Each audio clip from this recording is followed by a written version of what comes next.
8월 22일, 정부는 응급실 경증 이용 환자의 본인 부담금을 90%로 인상하겠다고 발표했습니다. 책임 회피를 위해 잘 숨어있던 박민수가 오랜만에 끌려나와 발표를 했죠. 최근 연일 화제가 되고 있는 응급실 뺑뺑이에 대한 대책의 일환으로 응급실이 경증 환자로 가득 차는 응급실 과밀화를 해소하기 위한 방법으로 보입니다. 실제로 MBC 보도뿐만 아니라 열사병 환자 사망, 충북 산모 구급차 내 출산 등등 관련 기사들이 쏟아져 나오고 있죠. 심지어 지방뿐만 아니라 수도권 응급실도 터져나갈 조짐이 보이고 있습니다. 물론 저번에 보건복지부는 이런 기사들에 대해서 보도자료를 내고 일부 기관에 국한된 이야기이고 일부 기능만 축소된 상태이고 아무튼 다른 병원 가면 되고 아무튼 정상화 예정이라고 했습니다. 무작정 사실이 아니라고 일단 우겨보긴 했는데 속으로는 쫄리긴 했는지 이걸 내놨죠. 기사에 따르면 응급실 이용 환자분들 중 케이타스 점수가 4.5점인 경증 및 비응급 환자분들이 42%라고 합니다. 그래서 이런 분들의 응급실 이용을 억제하기 위해 본인 부담금을 90%로 인상하겠다는 거죠. 응급실 통계연보를 봐도 케이타스 4.5점인 경증 및 비응급 환자분들이 49%를 차지하고 있는 것은 맞습니다. 그리고 저 또한 이전 영상들에서 응급실 뺑뺑이의 원인 중 하나로 경증 환자로 인한 응급실 과밀화를 말씀드렸었고요. 때문에 경증 환자분들의 응급실 이용을 억제하는 방향 자체가 틀린 것은 아닙니다. 그런데 다른 대안도 없이 일단 돈부터 올린다.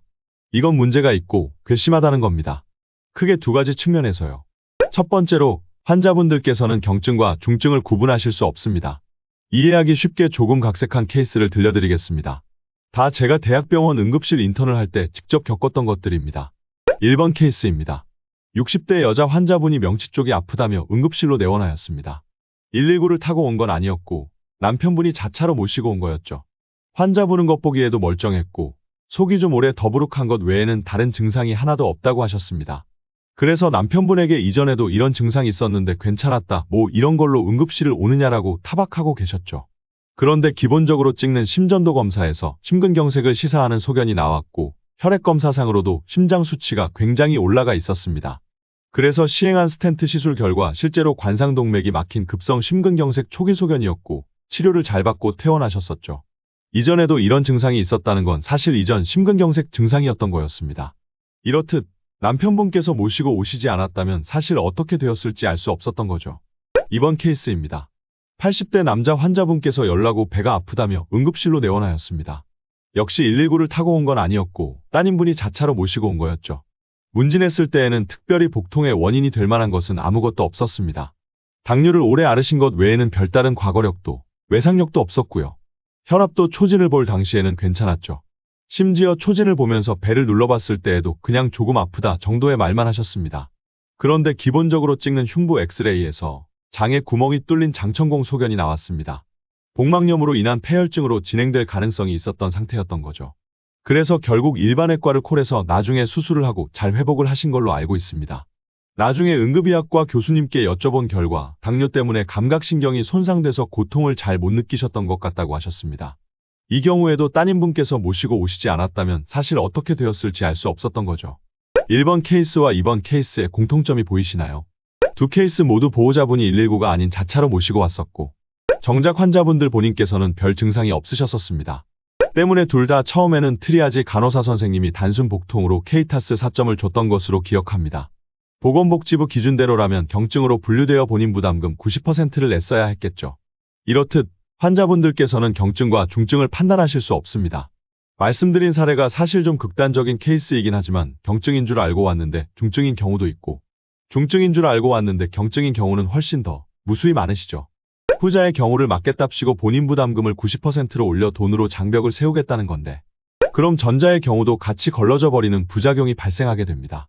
알고 보니 중증인 환자분들은 그럼 치료를 받지 말라는 겁니까? 그럼 대안이 있느냐? 네, 10여 년 전만 해도 대안이 있었습니다. 바로 1339 응급의료정보센터입니다. 1339 응급의료정보센터의 역할은 크게 두 가지였습니다. 하나는 119 대원님들과 연락하면서 병원을 배정해주는 기능이었고 다른 하나는 환자분들과 연락하면서 응급실에 갈지 말지를 상담하고 판단해주는 기능이었죠. 더 자세히 말씀드리자면 환자분이 발생하면 응급의료정보센터의 당직 의사가 119 대원님한테 직접 환자 보고를 들었었습니다. 이후에 이미 파악되어 있는 병원별 중환자실 및 수술실 현황을 참고해서 수용 가능한 병원과 미리 조율해 환자분을 배정하는 시스템이었죠. 또한 환자분이 직접 전화를 걸어 본인의 증상을 설명하시면 경증인지 중증인지 상담하고 판단해주는 시스템이었습니다.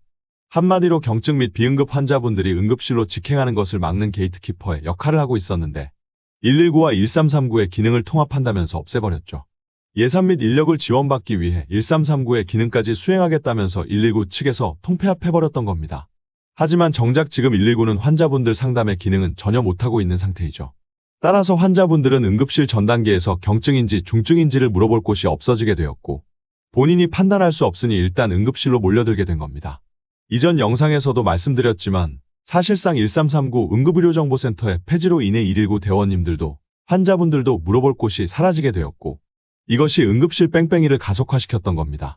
그래서 이 부분이 첫 번째로 괘씸한 겁니다. 환자분들이 경증인지 중증인지 물어볼 기관은 예전에 없애놓고는 이제 와서 돈 많이 내게 할 거니까 오지 말라는 거 아닙니까? 이건 보건복지부가 근본적인 대책은 모른 척하면서 환자분들한테 돈으로 책임을 전가하는 겁니다. 두 번째로 실효성이 없습니다. 사실 응급실 진료비를 올려야 한다는 것은 예전에는 의사들 사이에서도 나왔던 주장입니다. 그런데 요새는 그런 주장을 잘하지 않습니다. 왜일까요? 애초에 수가가 낮아서 본인 부담금 비율을 올려봤자 환자분이 내는 금액 자체는 크게 오르지 않기 때문입니다. 즉, 돈으로 장벽을 쌓으려고 해도 그 장벽이 별 효과가 없다는 거죠. 언론에서도 경증 및 비응급 환자분들이 내시는 금액이 종합병원은 6만원대에서 10만원대로, 상급 종합병원은 10만원대에서 20만원대로 오를 것으로 예상하고 있습니다. 물론 10만원, 20만원이 적은 돈은 아닙니다. 그런데 이 기사에서도 언급된 것처럼 이 정도는 여전히 실손보험으로 충분히 커버가 가능한 정도인 거죠. 수가가 낮아서 비용이 얼마 오르지도 않고 그 오른 비용마저도 실손보험으로 커버가 된다면 사실상 장벽이 없는 것이나 마찬가지입니다. 그러니 실효성이 떨어질 수밖에 없다는 거죠. 그리고 이번 인상안에서 빠진 것이 하나 있습니다. 바로 응급의료관리료 인상입니다. 응급의료관리료는 응급실 이용 자체에 부과되는 비용으로 도입 목적부터가 비응급 환자로 인한 응급실의 혼잡을 막기 위한 것입니다. 이것 역시 돈으로 세운 장벽인 셈인데 경증 환자분들은 이 관리료에 건강보험 적용이 되지 않아서 대략 6만원에서 8만원 정도를 본인 부담으로 내셔야 하죠. 그런데 응급의료관리료 금액 자체는 그대로 놔두고 본인 부담금 비율만 높인 겁니다. 비유하자면 장벽 높이는 그대로 두고 넘을 수 있는 발판 높이만 낮춘 건데 그렇다고 해서 환자분들이 응급실에 안 오겠습니까? 정리하자면 이겁니다. 응급실 경증 및 비응급 환자분들의 본인 부담금을 90%로 높이는 건 두 가지 문제가 있습니다. 하나는 환자분들이 경증과 중증을 구분하지 못하신다는 것이고 다른 하나는 그렇게 해도 실효성이 없다는 거죠.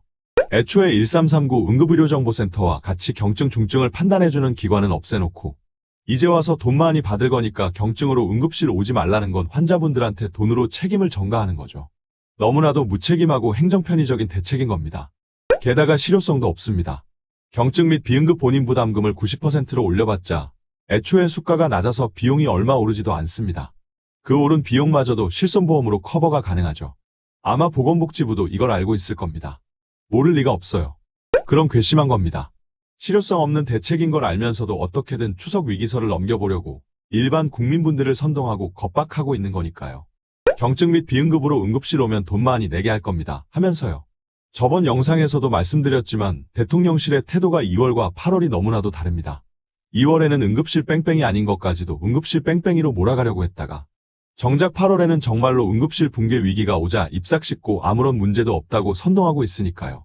대통령실이 이런데 보건복지부라고 다를 리 없죠. 처음부터 최악의 경우 모든 책임은 장차관이 진다고 했고 전세기까지 띄운다고 하지 않았습니까? 그래서 지금 시점에서 어떻게 책임질 것이고 전세기는 언제 뜬답니까? 박민수는 이것부터 대답해야 할 겁니다.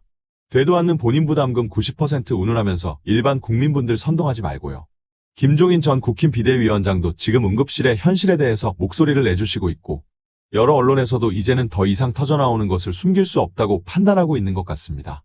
이에 우리가 할 수 있는 것은 건강관리밖에 없을 것 같습니다. 다들 추석의 성묘, 벌초 같은 야외 활동은 자제해 주시고 가급적이면 집에서 맛있는 거 먹읍시다. 그리고 노인분들 떡 드시는 거 절대 안 됩니다. 목에 걸리시면 그대로 심정지로 진행될 수 있으니까요. 제가 실제로 봤던 케이스이고 이건 제 가족들한테도 항상 당부하는 사항입니다. 다들 건강하시길 바랍니다. 오늘도 영상 시청해주셔서 그리고 항상 응원과 격려에 감사드립니다. 더 많은 제 개똥 철학과 뇌피셜을 듣고 싶으시면 구독과 좋아요 부탁드립니다. 감사합니다.